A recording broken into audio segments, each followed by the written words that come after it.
معزز دوستو، میں ہوں ماجد ملک اور آپ تمام دیکھنے اور سننے والوں کو السلام علیکم۔ ناظرین گرامی، آپ نے ڈائنوسارز کا نام تو بہت سن رکھا ہوگا۔ جب یہ خون آشام طویل القامت جانور فلموں میں اپنے غضب کی انتہا پر پہنچ کر دوسرے جانوروں اور انسانوں کی بوٹیاں تک ایک ایک کرتا اور انسانی ٹیکنالوجی کو اپنے بھاری بھرکم وجود کے ساتھ پیروں تلے روند کر تباہی و بربادی پھیلاتا دکھائی دیتا ہے تو دل اچھل کر حلق میں آ جاتا ہے، گویا کہ یہ جانور اپنی تمام تر ہیبت ناکی کے ساتھ سکرین توڑ کر باہر نکل آئے گا اور اپنے خطرناک کھلے ہوئے بے انتہا بڑے جبڑوں میں پھنسا کر ہمیں بھی چیر پھاڑ ڈالے گا، اور یہ سوچتے ہی ایک عجیبی قسم کا احساس ہمیں اپنی رگوں میں دوڑتا محسوس ہوتا ہے۔ پیارے دوستو، حیوان المحیب دراصل قبل از تاریخ نمودار و ناپید ہو جانے والے جاندار ہیں جن کو انگریزی میں ڈائنوسارز کہا جاتا ہے۔ یہ دراصل یونانی زبان کا لفظ ہے جس کا مطلب ہے ایک بہت بڑی اور وحشت و دہشت ناک چھپکلی، اور حیوان المحیب جانوروں کے زمانے کی ابتدا 20 تا 23 کروڑ سال قبل ہو کر 6 کروڑ 50 لاکھ سال قبل ختم ہو جاتی ہے۔ گویا لگ بھگ 16 کروڑ سال تک یہ جاندار خاک ارض پر چلتے پھرتے رہے ہیں، اور آج کرۂ ارض پر اڑتے پرندے ڈائنوسارز کی ایک قسم تھیروپوڈو یعنی اڑنے والے ڈائنوسارز کی اولاد سمجھے جاتے ہیں۔ پیارے دوستو، اگر اس کائنات کی عمر کا اندازہ لگایا جائے تو ایک اندازے کے مطابق ہماری کائنات 13 ارب 70 کروڑ سال پرانی ہے، اور اس کرۂ ارض یعنی زمین کی پیدائش 4 ارب 50 کروڑ سال پرانی ہے، اور اس پیدائش زمین کے بھی 1 ارب سال بعد زمین کو رونق بخشنے کے لیے اللہ نے یہاں زندگی پیدا کی۔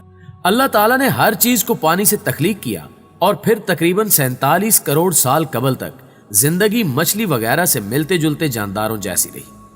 اس کے بعد خشکی پر بھی حشرات نما زندگی دیکھی جانے لگی جو خاک ارض پر مختلف ادوار طے کرتے ہوئے کوئی 20 کروڑ سال قبل ڈائنوسار تک پہنچی۔ اگر ڈائنوسار کی اقسام کی بات کی جائے تو یہ رنگ و نسل اور جسامت کے لحاظ سے ایک دوسرے سے بہت مختلف تھے۔ مثال کے طور پر ٹائرانوسارس، یہ عام طور پر گوشت خور اور بہت خون خار جانور تھا۔ اس کی لمبائی 6.1 میٹر تھی، اس کا وزن 15,000 کلو گرام تھا، اور یہ 27 کلومیٹر فی گھنٹے کی رفتار سے دوڑا کرتا تھا، اور اس کے دانت بہت تیز ہوتے تھے جو لمحوں میں اپنے شکار کو چیر پھاڑ کر رکھ دیتے تھے، اور عمومی طور پر یہی ڈائنوسارز فلموں میں دکھایا جاتا ہے۔ سپائنوسارس، دوستو یہ بھی ایک گوشت خور خون خار جانور تھا۔ اس کے اوپر ایک کوہان بنی ہوئی تھی، اور یہ لمبے منہ والا ڈائنوسار تھا۔ اس کی لمبائی 4.3 میٹر اور اس کا وزن 21,000 کلو گرام تھا۔ اس کی چوڑائی 3 میٹر تھی، اور اس کی رفتار 8 کلومیٹر فی گھنٹہ تھی۔ ٹرائسراٹوپس، پیارے دوستو یہ ٹرائسراٹوپس فیملی سے تعلق رکھنے والا گینڈا نما سبزی خور ڈائناسور تھا، اور عمومی طور پر یہ ٹائرانوسارس کا شکار بنتا تھا۔ اس کے سر پر 2 سینگ سامنے کی طرف نکلے ہوتے تھے۔ اس کی لمبائی 3 میٹر اور اس کا وزن 12,000 کلو گرام تھا، اور درختوں کے پتے اور گھاس اس کی خوراک ہوتے تھے۔ ایپٹاسورس، یہ بہت لمبی گردن اور بھاری بھرکم جسم والا سبزی خور ڈائناسور تھا، اور اس کا وزن 22,000 کلو گرام تھا۔ اس کی لمبائی 23 میٹر تھی، اور عموماً اس پر ٹوروساس نامی گوشت خور ڈائناسور کا حملہ ہوا کرتا تھا، یا یہ اس کی خوراک بن جایا کرتا تھا۔ یہ ڈائناسور باقی سب سے طویل قامت اور بھاری بھرکم تھا۔ اس کو بھی فلموں میں اکثر دکھایا گیا ہے۔ ویلوسی ریپٹر، ناظرین گرامی درمیانے قد کا حامل یہ ڈائناسور بھی گوشت خور تھا، اور اپنے سے چھوٹے جانوروں کا شکار بڑے شوق سے کرتا تھا۔ اس کے دانت بہت تیز تھے، یہ بڑی جلدی اپنے شکار کو چیر پھاڑ دیتا تھا۔ اس کا وزن 1500 کلو گرام اور اس کی لمبائی 4 میٹر ہوتی تھی، اور یہ 64 کلومیٹر فی گھنٹہ کی رفتار سے بھاگا کرتا تھا۔ سٹیگوسورس، اس کا سر اور منہ بہت چھوٹا نیچے کی طرف، اور جسم بھاری بھرکم اور کوہان کانٹے دار اور اوپر کو اٹھی ہوئی تھی۔ اس کی خوراک درختوں کے پتے اور گھاس پھوس تھے۔ آرکائیوپیٹرکس، پیارے دوستو یہ اڑنے والا پرندہ گوشت خور ڈائناسور تھا۔ اس کا وزن 1 کلو گرام اور سر سے لے کر دم تک اس کی لمبائی 51 سینٹی میٹر تھی۔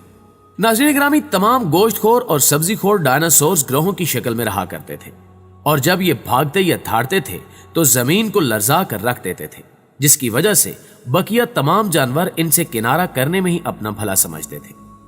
خیر، اگر ان کے ناپید ہونے کی بات کی جائے تو ماہرین ان کی تباہی کے 2 پس منظر بیان کرتے دکھائی دیتے ہیں۔ ایک رائے تو یہ ہے کہ کوئی بہت بڑا شہاب ثاقب زمین سے آ کر ٹکرایا